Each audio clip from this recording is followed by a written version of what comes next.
Welcome my channel প্রবাসী kitchen.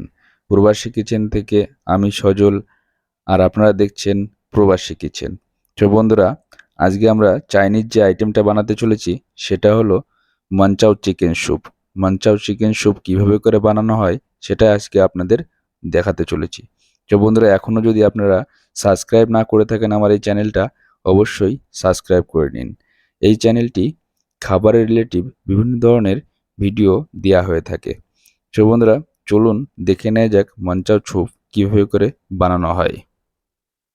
এখানে আমরা পাতাকপি নিয়ে নিয়েছি, পাতাকপি কুচি, গাজর কুচি, রেড ইয়েলো গ্রিন ক্যাপসিকাম, ধনেপাতা কুচি, আদা কুচি, রসুন কুচি এবং গ্রিন চিল্লি কুচি।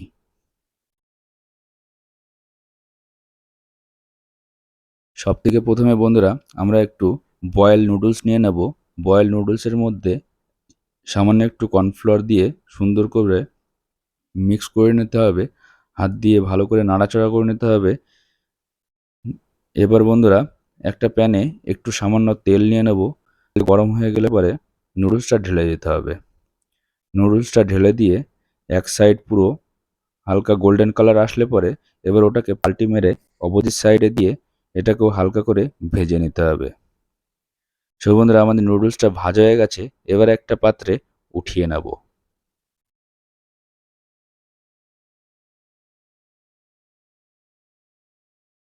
এবার বন্ধুরা একটা চাইনিজ ওয়াকে বা চাইনিজ কড়াইয়ে সামান্য একটু সাদা তেল দিয়ে দেব। তেলটা হিট হয়ে গেলে পরে এবার আমরা আদা কুচি এবং রসুন কুচি দিয়ে সামান্য একটু পাকিয়ে নিতে হবে, যাতে করে আদা রসুনের গন্ধটা হালকা করে কেটে যায়। এবার বন্ধুরা আমরা আমাদের যে চিকেন কিমা ছিল, চিকেন কিমাটা ঢেলে দিয়ে সামান্য একটু পাকিয়ে নিতে হবে, যাতে করে যতক্ষণ না চিকেনের কালারটা চেঞ্জ হয়। চিকেনের কালারটা চেঞ্জ হয়ে গেলেই আমাদের গ্রিন চিল্লি চপ করে রাখা ওটাকে দিয়ে দিতে হবে। দিয়ে সামান্য একটু নাড়াচাড়া করে এবার আমরা জল দিয়ে দেব। 4 কাপ পরিমাণে জল দিয়ে দেব। যদি আপনার কাছে স্টক ওয়াটার থাকে বা চিকেন স্টক ওয়াটার থাকে তাহলে ওটা ইউজ করতে পারেন। এবার আমাদের কেটে রাখা যে ভেজিটেবলগুলো ছিল, ভেজিটেবলগুলো ঢেলে দেব। শুধু ধনেপাতাটা এখন দেব না, ওটা পরে দেব। এখন ফ্লেমটাকে বা গ্যাসের ফায়ারটাকে ফুল ফায়ার করে দিতে হবে। এবার 3 থেকে 4 মিনিট পাকিয়ে নিতে হবে ভেজিটেবলগুলো। আমাদের জলটা ভালো করে ফুটে গেলে পরে মনে করতে হবে ভেজিটেবলটা পেকে গেছে। এবার আমরা ব্ল্যাক পেপার, সামান্য একটু চিলি সস দিয়ে দেব। চিলি সস দিয়ে রাখতে হবে। জলটা উতলিয়ে গেলে দেখতেই পাচ্ছেন কেমন উতলিয়ে যাচ্ছে। এবার আমরা সয়া সস দিয়ে দেব। সয়া সস দেওয়ার সঙ্গে সঙ্গে দেখুন স্যুপের কালারটা কত সুন্দর চেঞ্জ হয়ে গেল। ব্রাউনিশ কালার আসবে আর টেস্টটাও খুব সুন্দর আসবে। এবার স্বাদ অনুসারে লবণ দিয়ে দেবেন, সামান্য একটু গ্রোথ পাউডার দিয়ে দিতে হবে। এবার বন্ধুরা আমরা একটা ডিম নেব। ডিমটাকে ভালো করে সুন্দর করে ফেটে নিতে হবে। সুন্দর করে ফেটে নেওয়ার পরে গ্যাসের ফ্লেমটা একদম স্লো রেখে ডিমটা ঢেলে দিতে হবে।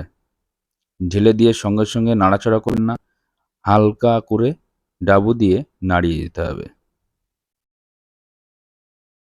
এরকম হালকা করে নাড়িয়ে দেবেন, দেখবেন সুন্দর একটা লেয়ার চলে এসছে। এবার বন্ধুরা আপনাদের ফায়ারটাকে ফাস্ট করে দিয়ে এখন আমরা একটা কর্নফ্লাওয়ারের গোল বানিয়ে নেব। একটু কর্নফ্লাওয়ার আর সামান্য ঠান্ডা জল দিয়ে মিক্স করে নিতে হবে।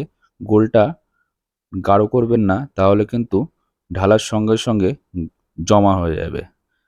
তো পাতলা করে গোলটা বানিয়ে স্লো ফ্লেমে ঢেলে সুন্দর করে সঙ্গে সঙ্গে নাড়িয়ে দিতে হবে। নাড়িয়ে দেওয়ার সঙ্গে সঙ্গে দেখবেন কত সুন্দর থিকনেস চলে এসছে স্যুপের। এখন আমাদের স্যুপটা কিন্তু রেডি হয়ে গেছে। এখন আমরা সামান্য একটু ধনেপাতা কুচি এবং ভিনেগার দিয়ে দেব। ভিনেগারটা দিলে পরে একটা সুন্দর একটা ফ্লেভার আর টেস্ট চলে আসবে। হালকা একটু খাট্টা টেস্ট আসবে, খুব সুন্দর খেতে লাগে। এবার আমরা সামান্য একটু গ্রিন অনিয়ন চপ করে রাখা ছিল সেটা দিয়ে দেব। তো দেখুন বন্ধুরা, আমাদের রেসিপিটা রেডি হয়ে গেছে। এখন একটা পাত্রে ঢেলে নেব স্যুপটাকে।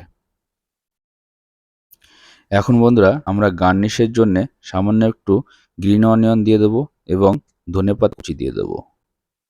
এবার আমাদের ভেজে রাখা যে নুডলসগুলো ছিল, নুডলসগুলো দিয়ে দেব।